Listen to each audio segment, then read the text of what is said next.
Welcome back to the Football Fitness Federation podcast. This is episode 353. I'm delighted to welcome back onto the podcast Jordan Tyra. How are we doing, Jordan? Good, thank you. 353. That's a nice number. That got a nice ring to it. It has, hasn't it? You had to be here today because this is a topic that you're certainly going to enjoy. Because back on the podcast after far too long is Mr. Stephen Curnyn. How are we doing? All right, Ben, how we doing? Very well, thank you, mate. Now, I remember last time that you came on, Steve, you've been tackling a few crazy fitness challenges. Have you had anything on recently? Actually, no, just a PhD. Kind of the same, yeah? I totally, yeah, probably the hardest endurance event I've done yet. So,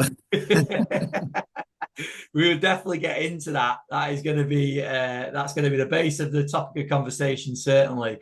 But Steve, it's been a while. It's 2020 since you were on last, the beginning of 2020 as well. I know you've had a few different roles since that point. Do you want to just take us back, give us a bit of background on yourself first, and then up to current day? yeah, so at that point, I was head of Academy Science and Medicine at Hibernian Football Club. That's when we had a good talk about, I think the title was what, the Coach's King, I think if the memory serves me right. And then from there, I moved on at the beginning of 2022, where I joined the Scottish Football Association, the SFA, and started supporting the national squads regarding sports science provisions, and began the journey of a PhD with obviously Professor Sean Curnyn, who I know you guys know very well, and Sean Williams as well, and Debbie Palmer from Edinburgh. So that's jointly through the IOC Research Centre, through Bath and Edinburgh, with Bath obviously being the key leads there.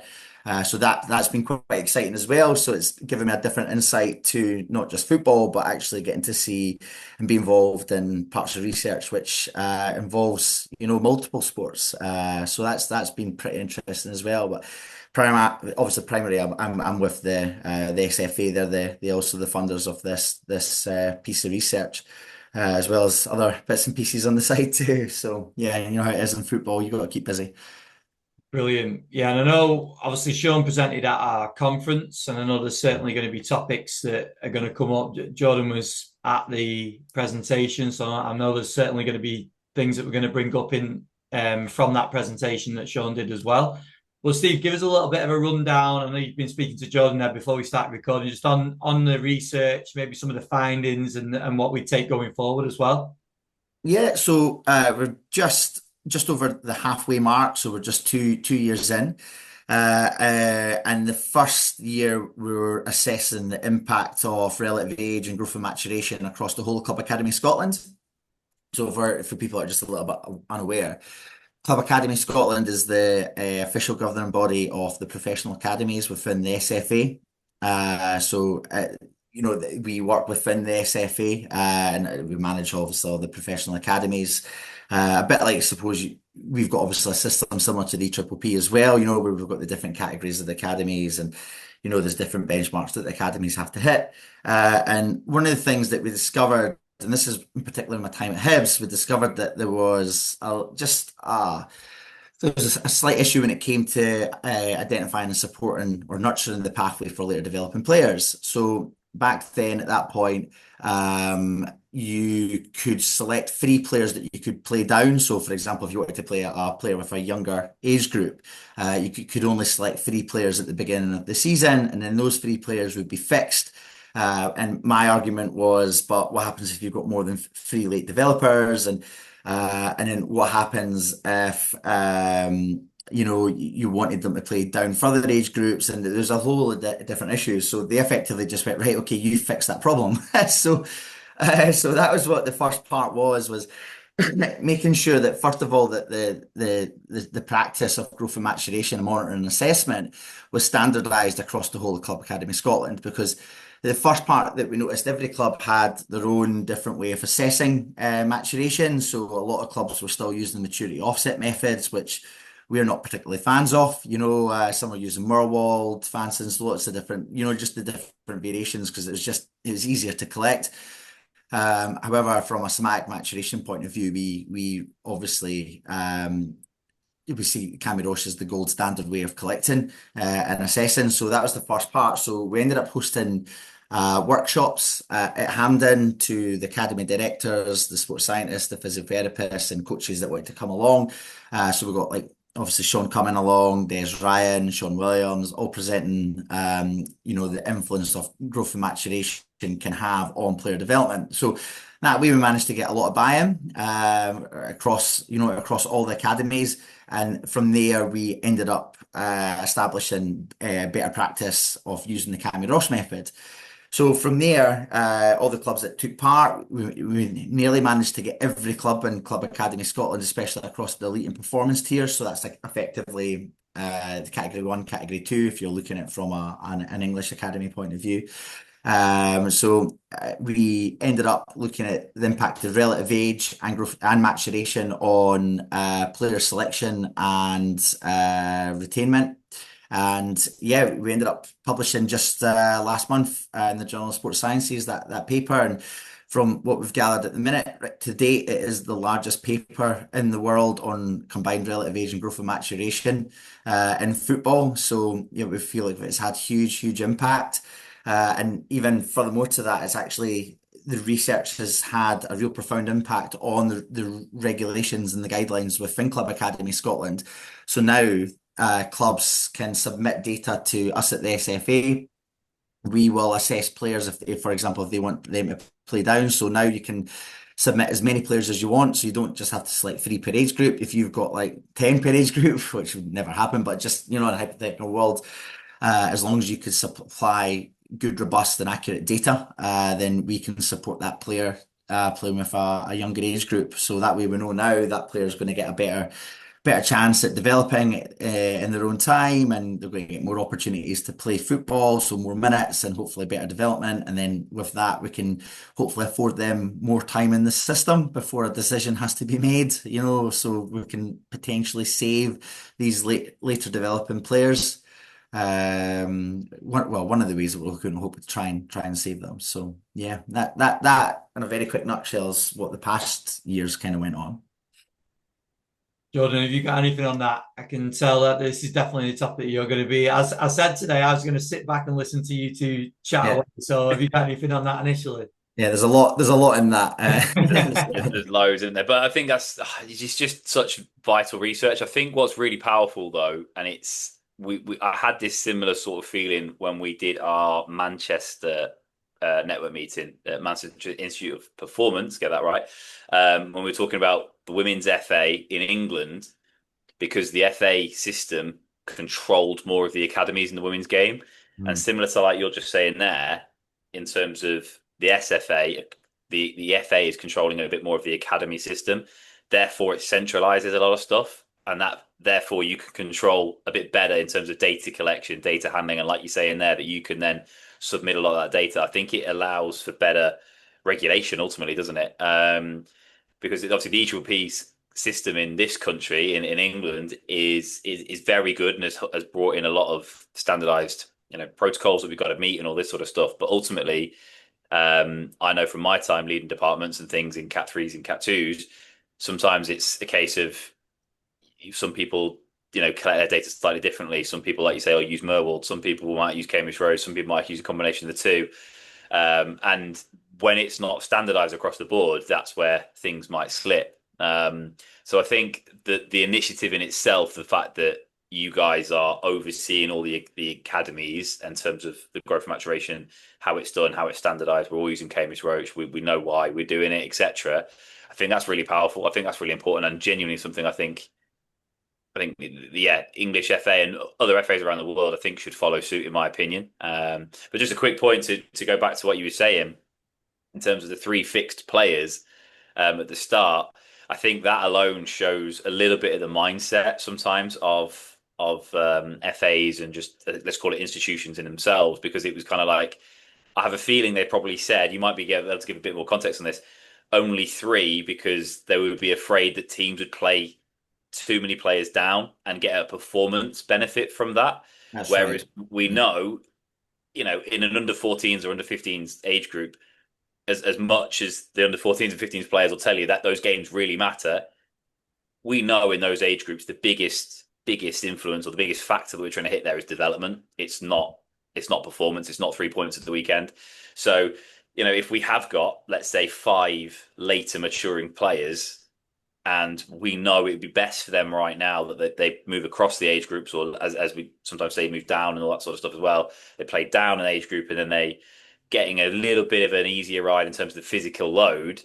That's really going to be beneficial for them. But I'm guessing, like you just nodded on there, they said we fix it at 3 because we think teams will cheat and we think they'll try and win games at probably under 14s and under 15s age group. Is that the case? To be honest, that actually was the case. That is exactly what was happening. It's like, oh, we're playing Celtic at the weekend. We don't want to get a doing, so we're just going to play free the big boys down. And now that it's been policed, because that's like we're in it for like exactly what you said there, Jordan. We're in it for developing players. Like ultimately, our goal is to support a pathway that for a player that could potentially become a Scotland A squad, internationalist. That's the job here, and if we can help provide that pathway, then yeah, that's our ultimate aim. And the key is like I'm not overly bothered if you win a game against Celtic, Rangers, Hibs, Hearts, whatever, under 15s, but for me, what is exciting is that successful transition from an academy player into a first team environment, and then potentially kicking on again, and that's what the drive is, and that's what's really exciting. And we just need to make a point of going, are we doing so it's not just about the late developing players here, it's about the early developers as well. And what we're really trying to encourage is like, well, can you push them on? Can you put them out their comfort zone? Because we don't want them just dominating games physically. We want them to be stretched technically, tactically. So because one of the things that we found in the paper was at the age of 12, or across Club Academy Scotland, at the age of 12, that's where we've got I think Sean presented this at the conference. We've got a very healthy distribution of early on time and late. Very, very healthy. You can see it's nearly a perfect split, to be honest. And for anybody that's a wee bit unfamiliar, what would a perfect split look like? Typically, you'd be looking at 70% of the population's on time, 15 early, 15 late. That's a very typical population. So that's what we found at that under 13 age group. But then that's when you just start getting this huge bias. That magnitude of the bias increases with each successive age group as well, towards the early and on time, but more early developing player. But also, what is the really interesting thing is when we look at our most extreme early developers around that under 13 age group, they're also exited the system by the point under 16s, 18s as well. So it also shows, well, they're getting released. So, it's the whole classic story of everybody else is caught up, and then they've always relied on the physicality, neglected the technical, tactical attributes, and then from there they're being binned. And that's a problem as well, because the way I kind of see it is, if you're in a professional academy, then you're obviously a talent. You're there for a reason. You're not just there because you're a big boy. You must be able to play football. So can this is what we're trying to put on the clubs? Can you enhance their development from an individual point of view for what they need as well? Because it's not just about saving the wee guy. That is the greatest need, because that's where we're seeing we're losing most of our talent. However, it is about the big guys as well. It's really interesting that. It's really interesting. Just to steal Sean's quote from the conference, for anyone that wasn't there, hasn't watched it, he said there was more sightings of the Loch Ness Monster than late maturers in those later age groups. So yeah, absolutely. So last year, obviously, that was the 23-24 season. That we obviously collected all the data across Club Academy Scotland, and that exact year, there was officially more sightings of the Loch Ness Monster than there was late developers in our system above the age under 15. Yeah, well, that's true. But just on that though, Steve, so obviously when you're working with players, you're going to be communicating a lot with coaches, but you're also going to be communicating a lot with parents, both on the side of a late maturer and early or on time. How does your language and approach to them change depending on where they're at? Because if you've got, say, an under 14 that's maybe a late maturer, that all your work is trying to give them that time and trying to work on everything they need to hopefully get them into a first team at some point. Mhm. But a lot of the focus will be on the now, and a lot of it, like Jordan mentioned before, will be on performance and results. How do you shift that away and shift it onto more of a development focus? So one of the things that we've been doing is I've been going around a lot of the clubs and actually presenting to the parents. So I've just been presenting to them, and it's not so much like fun enough. Afterwards, a lot of the parents come up to me and we have a lot of different discussions, and of course they tell me like, "Oh, my son's big, my son's small," and we have these types of conversations, and it's really really fascinating. And one of the biggest things that I feel is like education's key. It's education's powerful. So the first thing that most of the parents will like, because they're always at the games, right? And they can see it with their own eyes. So I try to paint the story off. Look, you've seen it on a Saturday morning, and you've all seen the big guy, the wee guy, and what I kind of paint the story is like it's completely individual. It's like 60 to 80% genetically driven when you're going to go through, what I mean, the time and the maturation. But from my point of view, what I say to the parents, there's many ways that you can help your child and nurture that process as well. So just a lot of the things that you can do from a lifestyle factor. So, vitamin D supplementation, making sure they're hydrated, making sure when they're going through these changes in maturation, like, you're meeting them, their nutritional needs, so you're nurturing that bone growth and supporting the muscles. You're encouraging sleep, sleep, sleep, sleep, sleep. You know what I mean? You're trying to create good sleep hygiene habits. And that's the kind of more the conversations that have been rather than actually saying like, oh, your son's big, like because ultimately that comes down to the club. It's the players play for the clubs, and it's ultimately the clubs that manage the players, and so we're always just here to advise on what would be best practice. When should you be monitoring and assessing the players? What does that information mean? What should you do with that information to help support? But from our point of view, we're just there to support the parents from more of a holistic point of view, rather than tell them what they should be or shouldn't be doing, because that's not my job. My job's to recommend. The next question for you then, Steve, is so 100% agree. Education is key. How can you move that on to the clubs themselves then? And let's start with coaches, and almost their decision making on players. Just from I've seen it a lot in my time in academy football in terms of we are identifying when players, and some clubs will do it better than others.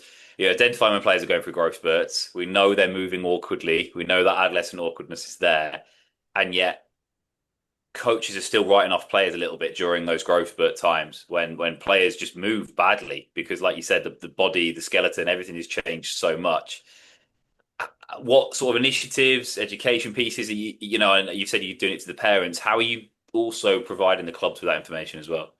So that's what I said. We ended up hosting workshops at Hampden. We had Des, Sean, and Sean Williams, and Debbie Palmer coming up, and just talking the full story. And especially like Sean's got so many cool stories and so many top players, and when he just rattles them off and tells the story, and for me, that's where you could see a lot of the coaches, like the penny was dropping, because you could like, all right, wow, like the Harry Kane case study, Yeah. at Spurs, like that's such a great story.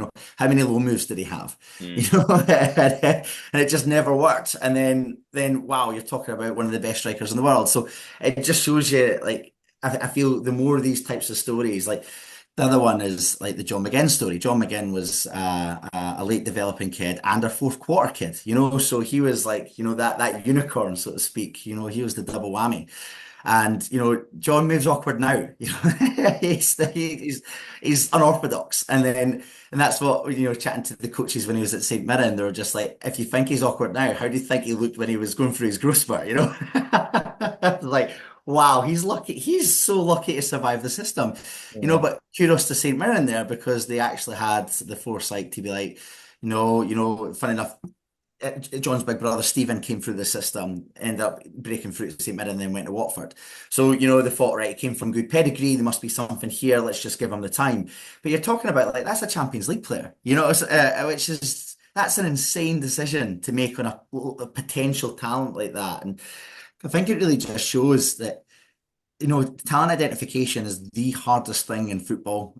A crystal ball, it would be great, but you just don't know what they're really going to end up looking like. And you could have that incredibly awkward mover at that age, but then, yeah, they end up becoming a Champions League footballer. So who could have ever thought that? I I think think you're right. Sorry, Jordan. I was just going to no, say, I I was think going to you're say, go right on, Ben. on the point that more needs to be made, I think, of those success stories, doesn't it? Yeah. Like your Harry Kanes, like your John McGinns, and the plenty of others that are out there. I think if you asked probably a lot of academy sports scientists to name a lot of success stories, they probably won't be able to name too many. They'd have had maybe at their club, but really, if we do a better job of highlighting more of the success stories, then that is also going to filter back in, isn't it, into this education that you're talking about? Yeah, that's what I was going to say there as well. Just jumping on that. Sorry, Steve. Was on the success stories is also the both sides of the argument, isn't there? In terms of um, the presentation photos I always used to use was Romelu Lukaku under 14s, and he's taller than the ref, and he's looking down at the opposite captain. If you Google Ross Barkley as a kid, there's a Yeah. photo of him in a Liverpool Schools Cup final, I think, and he is like just this monster. Obviously, we knew Wayne Rooney was an absolute beast as well at 16. Mm. And then you look at Jesse Lingard. Mm. If you Google Jesse Lingard, I think it's under 14s in a Man Boy. United shirt versus Roma. Yeah. And there's this big Italian bloke is the best way to describe it versus this scrawny little child who's Jesse Lingard. Mm. And you could, I think what would be a really powerful tool actually would be literally just a poster of where are they now? Can you identify these kids? And it's one of the examples we used to use at previous clubs and presentations I used. We actually got the players in the presentations as well. And the game was who's that? And they looking at the childhood photos of like that Jesse Lingard photo, for example, and the kids are trying to identify who it is. Sounds really stupid. I think we should do that with a lot of coaches and a lot of recruitment staff as well, because it just, like you say, it hammers home the message.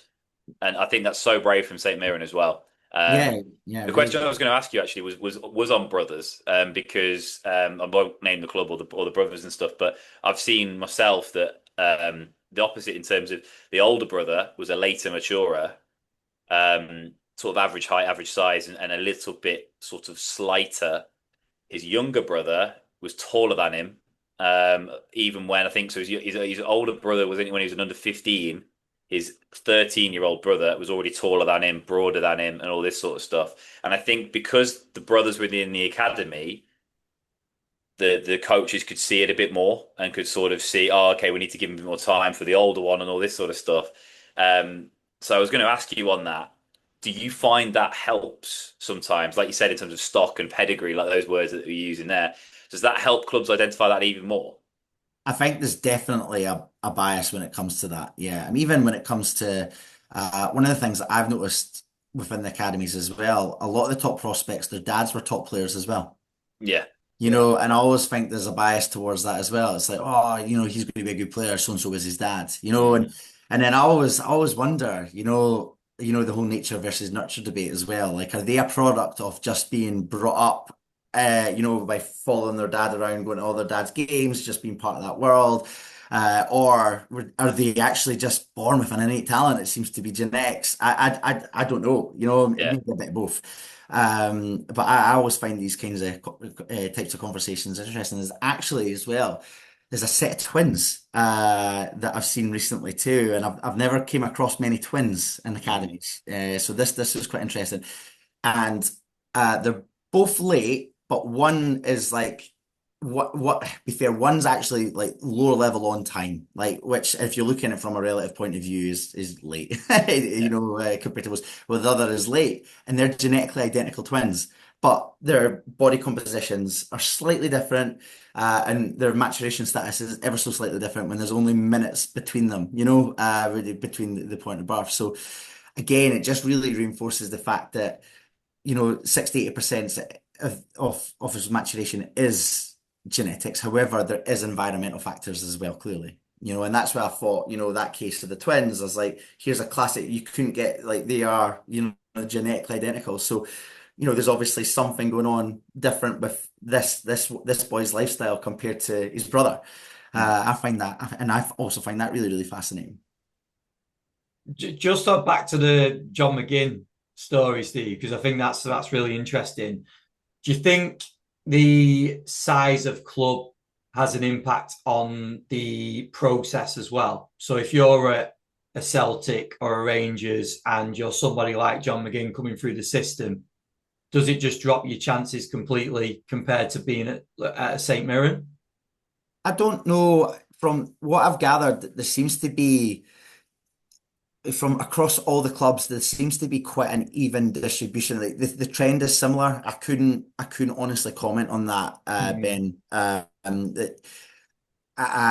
There are like some clubs. I know when, for example, with Rangers, who was the previous academy director there, the Belgian gentleman, I Not can't sure. remember, but he brought in a lot of the processes and practice within Belgium. In Belgium, we're like, they're miles ahead when it comes to the work of growth and maturation regarding the futures teams and then so he brought that into Rangers and actually started within the Rangers Academy like their own futures teams and stuff. So that's in itself pretty cool. So, but that only came from because it was the academy director, so it came from the top. So I think it really just depends on the club. And I know that ultimately academy is always just a shop window, isn't it? When you're trying to put your goods in the shop window for the first team manager to come in, give a kid a chance. And I always feel, growth and maturation is amazing, but if you've got a first team manager that only wants big, strong boys at the age of 16, then that's dead in the water as well, So how does that impact, the philosophy of the academy? So they're always, trying to put out fires regarding that too. So that's another kind of thing that, academies are up against. So there's so many, yeah, that's quite a complex question, Ben, I think, and it's difficult to really give you an exact answer for that. I just want to pick up on the back of that, Steve. I just wanted to get your thoughts on this as well in terms of the academies and recruitment staff now. Because my gut feeling of sort of, again, I started in academy football 2014. My gut feeling over that time is that coaches actually, their understanding of growth maturation is pretty good now. It's better than it was, in my opinion. Some people might disagree, but the coaches I speak to in the academies, they can say, yeah, he's a later maturing player. That's why he's not got his strength and power yet. Yeah, he needs to grow a bit. They're using the right terminology. They're picking up on stuff, which I think, let's say 10 years ago, I think less coaches would. I think the education has definitely got better. And I don't mean to call out recruitment staff here.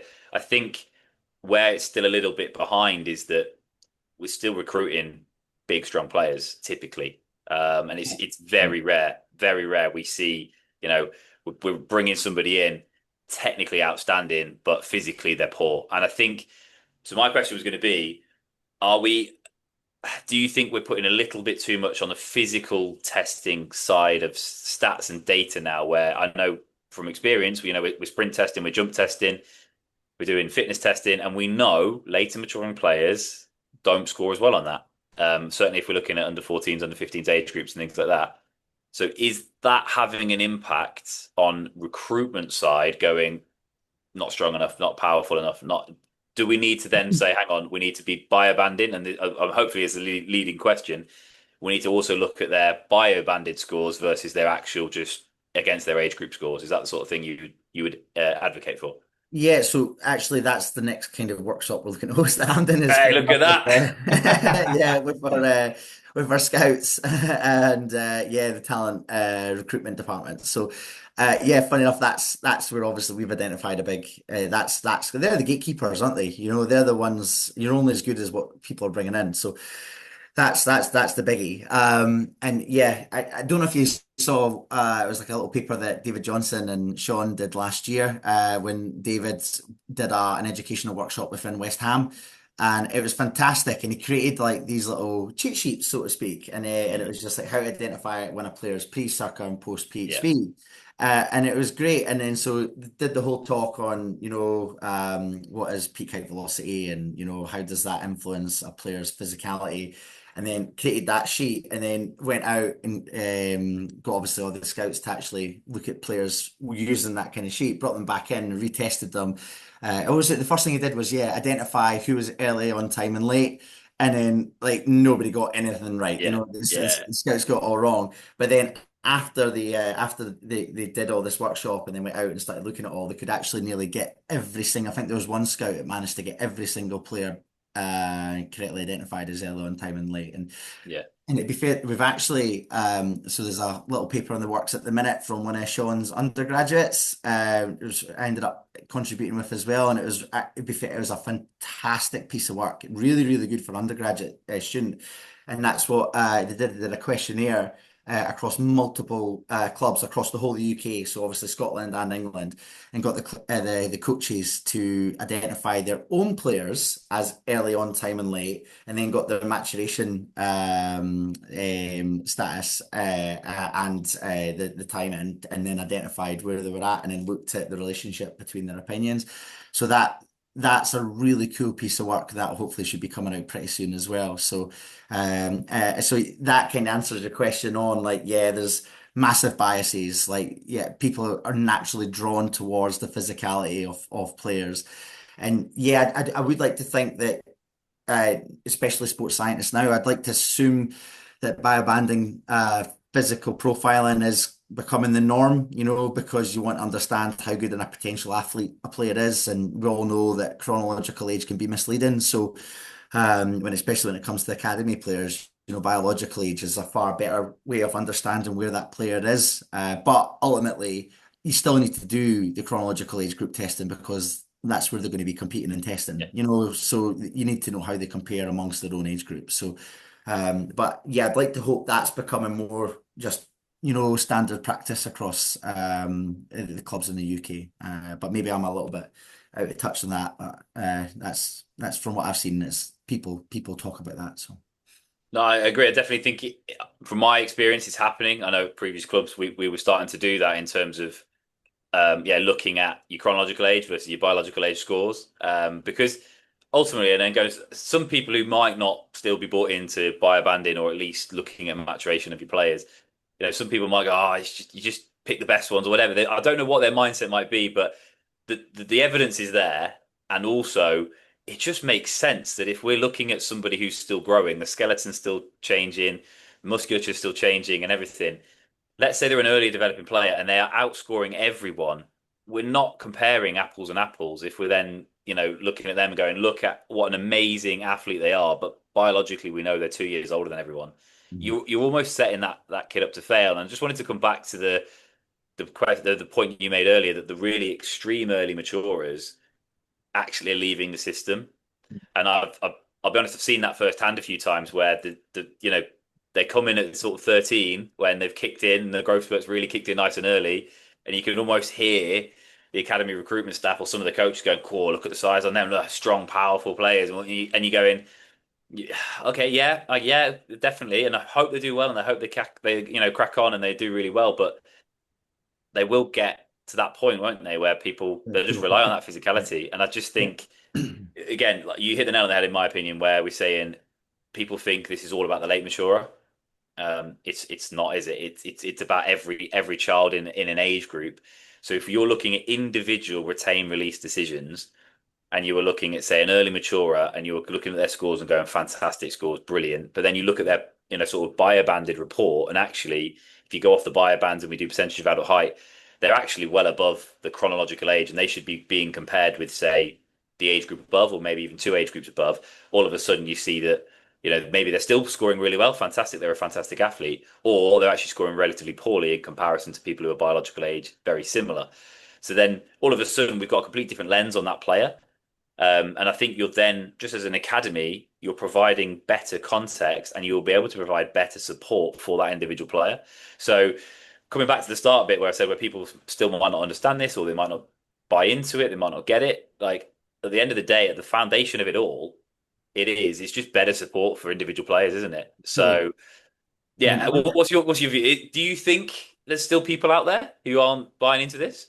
Yeah, I speak with all the coaches in Scotland, and I get all the different views. And I'll be honest, I enjoy all the conversations. I enjoy the debate. I enjoy, when people support it. And there's a lot of them there's still a lot of coaches out there that still say, yeah, but the good ones will always find their way. You know, like the good little developers always find the way. And again, I remember like a Billy Gilmore, right? I remember watching Billy Gilmore when he played for Rangers, 15-year-old, and he was just this wee boy in the centre of the park. And oh my God, he was a magician. He could just do, you know what I mean? And he stood out. He was so good. Like, he was just so good.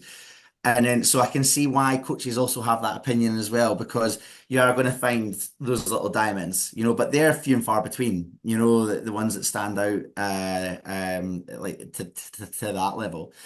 But going further into that, like one of the largest variations that we found was currently in our under 15s age group. And what we found, there was a 5-year biological difference between our oldest player and our youngest player. You know, and so our oldest player had a biological age of 18, even though he's 14. And then our youngest player in that age group had a biological age of 13. You know, so you're effectively asking, like, that's what we're saying. You're effectively like comparing a 13-year-old boy to compete against an 18-year-old boy. Like, you would never do that. You know, if that was a chronological age group, you would never expect that 13-year-old boy to do well. You know, and that brings back to, yeah, is it the physical testing? Well, you're still asking a 13-year-old to, you know, score the same as an 18-year-old. So, you know, you can't, it's just not fair. So that's where I think it's really important that, you know, again, more kind of education around like that is a genuine, you know, real life case study of what's happening within our system right now. So you need to be aware of before you make that, you need to be made aware of that information before you make the decision on that 13-year-old boy or the 18-year-old boy, you know. So Mm. yeah, but it That's the goes, fascinating thing as well, is that I know the coaches there having the or the point of view that they'll always find a way. But what's fascinating is how many have dropped out that would have potentially turned into God knows what type of player. And that's the thing, isn't it? Because we know that a lot are going to drop out of academies at a certain point, and from that point they could either maybe go and play semi-professional and sort of then work the way back up. But the truth is, and we're probably between us be able to name a lot of people that have then gone semi-pro and sort of then just worked their way out the game completely. And Mhm. that's the fascination, isn't it? That if those players are just given that bit of support and that bit of time, how many diamonds are we missing out on? So many, but it goes, and this is what over the last year, I feel like we've got even more information on this as well because I mean, injuries are like the next big thing that I think we really need to capitalize on Mm. because you know the relationship between injuries and growth and maturation as well. There's it's so significant, and when we're looking at players, like if you're an early developer, you're going to be going for your growth spurt, what potentially 11, 12-year-old. Okay, so you get that awkward adolescent syndrome, but then you could experience like, you know, growth-related injuries, severs, osgoods, you know, it could eventually become into pars. And you're going through that at a younger age. So when these contracts are going to be dished out at 16, you know, that player's miles past all that, went through their, you know, all those types of injuries, and then you've actually got, you know, you've actually got that young man player. But if you're a later developer, it's going to go through that like 15, 16-year-old, then you're going to start getting all your growth related injuries at the point where everybody else is getting contracts. Of course, they're not going to be seen as, oh, we're going to give you a contract then, you know, because like you're always injured. Well, the actual truth of the fact is the early developer was just as injured, just as much, you know, at that exact point in their journey. However, that was 4 years ago, so you've completely forgotten about it. And then here's the next conversation that we need to be having is like, right, so we've just concluded there a full season's worth of injury surveillance across multiple academies, looking at the impact of growth and maturation and all the injuries. So I've nearly just wrote up the paper for the injury epidemiology piece on it. So we're actually looking at like the contact versus non-contact injuries across all the different age groups, all the different sites and locations and types of injuries that are happening within these age groups. And then the next paper we're putting together on is the relationship of growth and maturation on these injuries. And it's so obvious. Like we've got this nearly perfect bell-shaped curve for non-contact non-contact injuries. So between 90 to 92% of your estimated adult height, that's where the non-contact injuries peak. And it's like the perfect bell-shaped curve coming up and down. Honestly, it's such a great finding. I'm really looking forward to getting out there. Mm. Another one that we found is like the relationship between growth and it's pretty much a non-linear relationship up until the point within our stuff of growth velocity of greater than 10 centimeters a year. And then once they hit like 10 centimeters a year, it just seems to go crazy for non-contact injuries. So we're just like, right, we've now pinpointed a real good threshold of if you're between this point of your maturation and you're growing more than like effectively, 10 centimeters a year, that's when you're in a much more susceptible place for any type of non-contact injury. So how do we nurture and look after the player where they're going through that phase? And also how does that link in with being early on time and late as well? I just want to jump on the back of this because this is golden, and it's literally so. David Johnson's work was very similar to this, obviously. David's was the foundation for Yeah, this, and yeah. that's what we're looking to take David's work and apply it across a system. So that's what was quite exciting. But I mean, I'm very fortunate. I literally followed on from DJ in the Yeah, Bournemouth role, so I got to first hand use basically his equations and everything, yeah, all the formats that set this up for me, so that we could, we were already doing it. It was not me. Identify and boy, we called them red zone, 90 to 92%, greater than 10 centimeters growth rate a year, etc. And like you said, it was literally going red zone, risk factors very high for injury. And then obviously we were able to adapt to what their training was. And it massively helped. But I just wanted to jump on the back of what you said in terms of, because I've seen it firsthand, later maturing boys, when they're going through basically red zone, like I've just said, towards the scholarship decisions, I mm, firsthand have seen them not get contracts, and they can barely run that year because Oscars was flaring up so much. This is just a one person case study. I get it, but they could barely do anything that year because Oscars, the minute we tried to train, the minute we tried to play on hard ground, flaring up, they were in agony. So they barely kicked the ball in the lead up to scholarship decisions. Now a club, I understand it from the club's point of view. How can you then turn around and go, yeah, we want to give you a scholarship? Because it's very, very difficult to do. It takes a very brave club to then turn around and go, you know what, you've not had a fair run of the mill here. We need to see more of you to then make a decision. That's a really brave statement to make. I personally would love to see that happen in academy football in those situations. I can understand why clubs don't.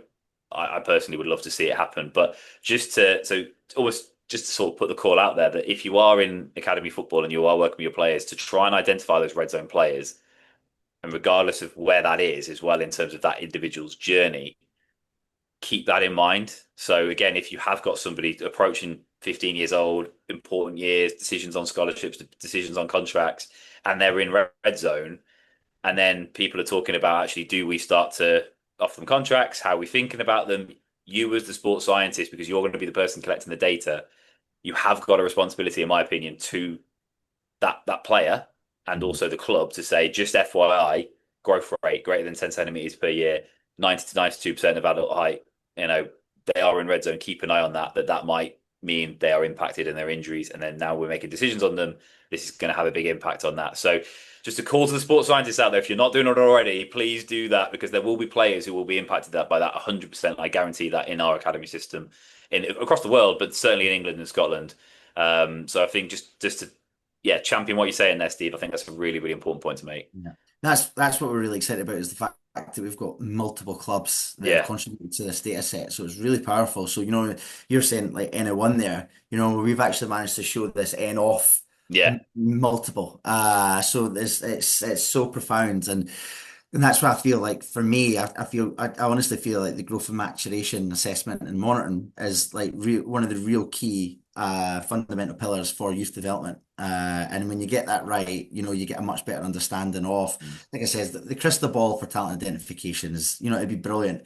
However, when you've got all these kind of processes in place, it can certainly answer questions of what's going on with that player, and just give you a little bit more information on what's the next steps or the next part of the journey. So and that's what it really comes down to is like, okay, we've got a late developing player, just say there, you've got your N01.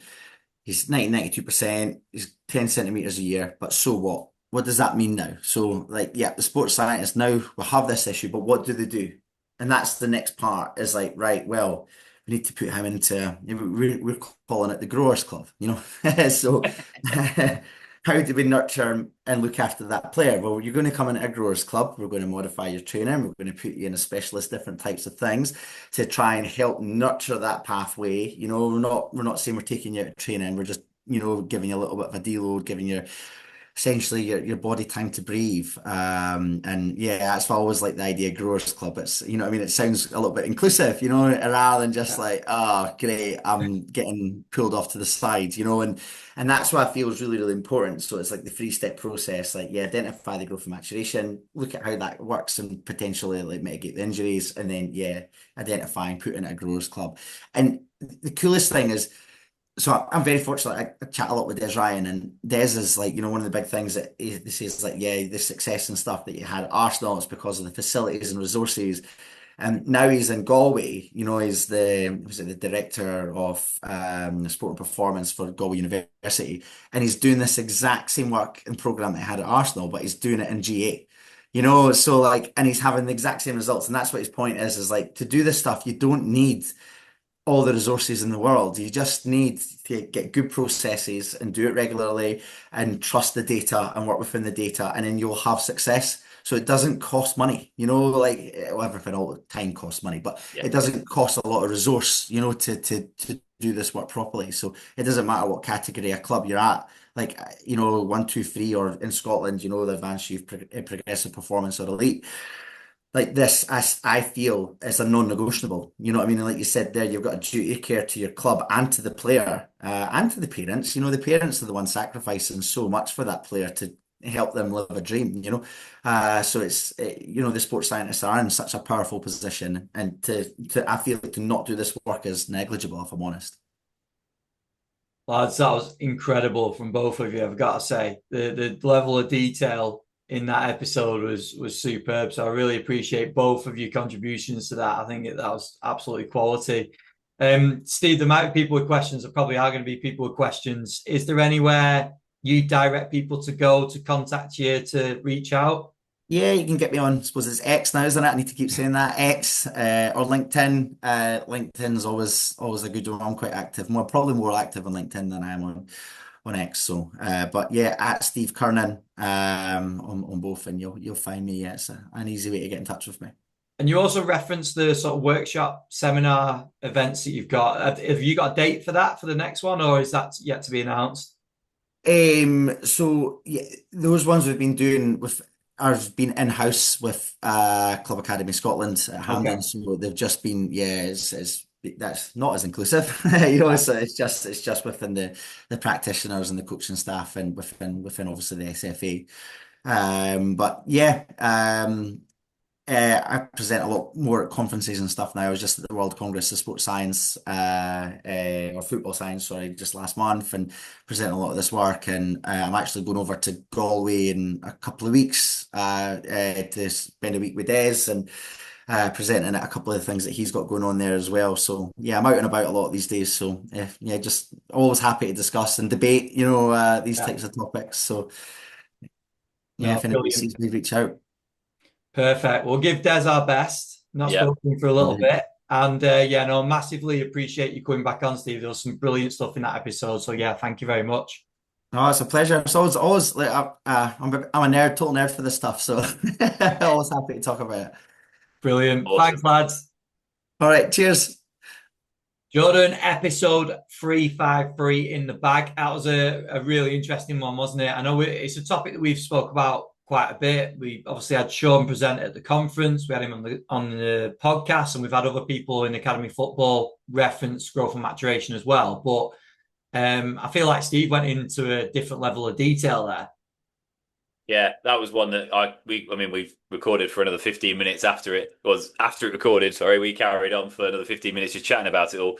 So could have gone on for a long, long time. He's gone into such detail there, and yeah, just from my own passion of working with young players, he's done a brilliant job there of breaking down, I think, some of the barriers which we face, and also then some of the solutions. That's what I love, is that he gave the solutions. He said, like he said, it's all well and good. We have to identify growth and maturation. We then have to give the information and say this is where it's at, and then it has to be what's the intervention. So I think the fact he was starting to talk about it at the end, we probably ran out of time. But yeah, brilliant overview. Again, somebody just like myself, very, very passionate about this topic. But like I said right at the start, I think it's really powerful work that the Scottish FA are doing, in terms of they're collecting data sets from every academy across the country, comparing it, looking at, injury epidemiology and all this sort of stuff around the growth spurt, and also looking at relative age versus the growth, the whole broad topic of growth and maturation has been covered from not just one club perspective or a few clubs. It's now the whole of Scotland. That's very powerful, very, very powerful. And I just, like I said, I hope we start to follow suit a little bit, because having been in those clubs where we try and champion growth and maturation monitoring, we try and champion biobanding, I can tell you from first-hand experience, it's very difficult to organise biobanded fixtures against other clubs. There's only a handful of clubs that you can sort of realistically play regularly in your area or whatever it is. And there's still too many clubs who just are not invested in this at all, and don't really buy into it yet. So yeah, I could speak to Steve for a lot longer, but brilliant overview from him. So definitely, I think people should look out for the research that him and the Scottish FA are putting out. And just to shout out as well a few of the people that he's obviously mentioned. He mentioned Sean Williams, he mentioned Sean Cumming, he mentioned DJ, and others as well that are doing brilliant work. So I know it can be frustrating sometimes and hard work as well in these positions, which obviously you've spoken about. But I think overall, if we look broad and we take a step back, then things seem to be moving in the right direction with this. And that's all the work that yourself and others are doing that is pushing it that way. So, no, I think it's really interesting. I think all the education side of it is fascinating. I think we probably need to do a better job of highlighting some of the success stories. Yeah. Like you pulled up really nicely in the episode, but I think that probably needs to be made more of as well. Yeah. And then also the language that he was using, like he mentioned about Growers Club, didn't he? Yeah, I love that. Towards the end.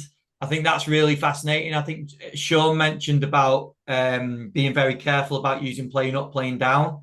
Yeah. And you mentioned about playing across age groups. I think all that is important language to use, especially when speaking to parents, that you've not got a player playing down, they're playing across age groups to benefit their overall development. And I think that's another really important point to take into your positions, especially in academy football. Yeah, and I just think, you hit the nail on the head really in terms of success stories. I think what I really hope comes off the back of this one, and others as well, is that a sports scientist listening to this goes back to their club and puts something into place. And I think Steve mentioned some really simple ones. You could literally get a poster together of a lot of famous players who were, early maturers, late maturers, whichever way you want to go, and just put those photos on a poster and sort of go, here's some very famous, very successful people who are having brilliant or have had brilliant careers, and they were early maturers or they were late maturers or whatever they were. Really simple little poster. Fantastic. Really easy to do. Like Steve said in the episode as well, like David Johnson and DJ was talking about previously in terms of the before and after cards and the research around that with recruitment staff. Just some really easy, identifiable sort of things which you can spot for early maturers, later maturing players, all this sort of stuff, and give them to potential coaches or, recruitment staff. So it's always typically sort of quad development. Can you see the musculature around the knee versus the kid who hasn't even, thought about growing yet? And it's just that nice straight leg with no muscle at all. So little wins like that are really simple and you can put them into place pretty much straight away. So hopefully some people listening to that go and put something into action, because that'd be really powerful. Because like I said on the episode, you've got to keep banging that drum. But big thanks to Steve for coming on, because I think that was a very, very good episode, very informative episode as well. I was just looking up when you were speaking then. So 2 episodes to go and check out if you've not checked them out yet. 258 is Sean Cumming. So go back and give that one a listen. And 275 was Anton McElhone, who spoke about Harry Kane. Yeah. So obviously we reference that in the episode, but go back and listen to those because they're definitely 2 to go and check out as well. Jordan, thank you for coming back on. I wanted to have you on this one because I knew that your contributions would be much better than mine, and I could listen to you 2 speak all day. So I massively appreciate you coming back on. And also, just last thing, check out the sponsors doing some brilliant work: Hytro, The Good Prep, and Hawking Dynamics. And we'll speak to you again next week. See you soon.